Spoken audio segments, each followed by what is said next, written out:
And so I started to consider architecture, and I got a few building plans out, some blueprints of buildings, and I realized that the building designs, like this one here, were not telling me what they were built out of. They were telling me what they were for. This is a library. You can tell it's a library, right? Because it's got bookshelves, and it's got desks, and it's got little computers, and there's an entry over there. It looks like a library, right? And if that one doesn't convince you, this one will. That's a church. The shape of the building is screaming at me what its intention is. I am a church. I am there to gather people together. Or I am a library. I am there to hold books. It is screaming at me what its intention is, and that's what the architecture of a building ought to do. And therefore, I've thought, that's what the architecture of a software system ought to do. It ought to scream at me what its intention is, what it's for, what its requirements are, what its use cases are. Architecture is about intent, the shape of the system, the way its components are organized, the dependencies between those components. It's about the intent of the system, not about what it's built around.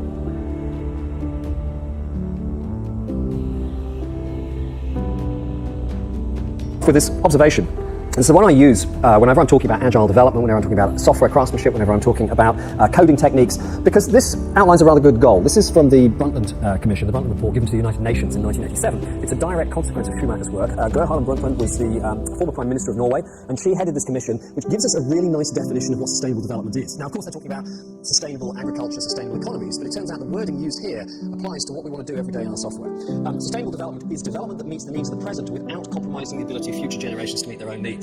The problem is, in software, a lot of the time we end up trying to meet the needs of the present and compromising the next release, basically. It's like, okay, we've got a deadline. Oh, well, don't worry about quality.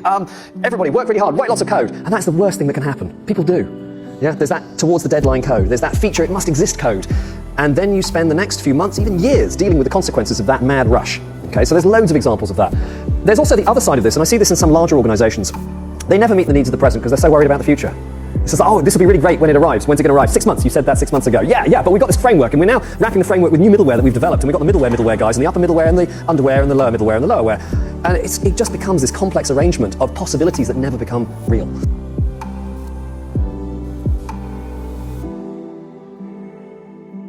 This idea of flow, value, and teams. Now, I was very lucky. I was at a conference, a sort of symposium, if you like, some time ago, with someone from Amazon. And that person from Amazon, they said this. The funny thing about Amazon, particularly AWS, is the bigger we get, the easier it becomes to get bigger.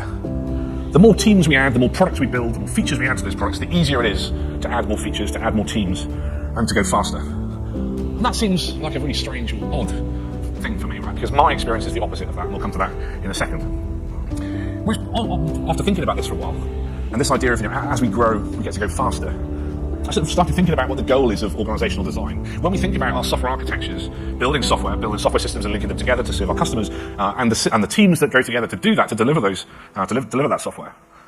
What is the goal of those teams? I sort of come to think that it's this. The goal of successful organizational design, and therefore a successful software architecture, really, is to optimize value flow, right? It's to optimize the delivery of value from the ideas of the people who are holding the ideas through to the customers, the people using our software. Or to quote Daniel Tirtles North, I like this idea, the goal of successful organizational design and team structure, and therefore software architecture, is to safely and sustainably reduce the lead time to thank you.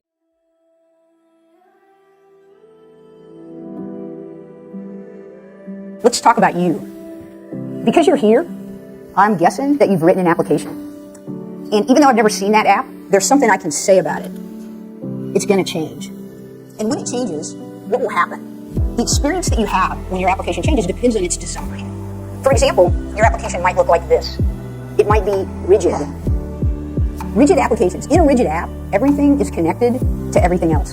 And when you make a single change over here, it changes this thing and this thing and this thing, and it's attached to a thing at the far ends of the app. Any change you make, no matter how small it is, causes a cascade of related changes. Or your app might look like this. It might be fragile. Now, fragility is a lot like rigidity. The difference between fragility and rigidity is fragile apps are rigid, but you can't tell by looking. So in this case, what happens if you move a wire? You can't predict. This application is both rigid and fragile. Or your application might be immobile. Now, immobility is that quality where you'd like to reuse some code somewhere else, but you can't extricate it from where it is.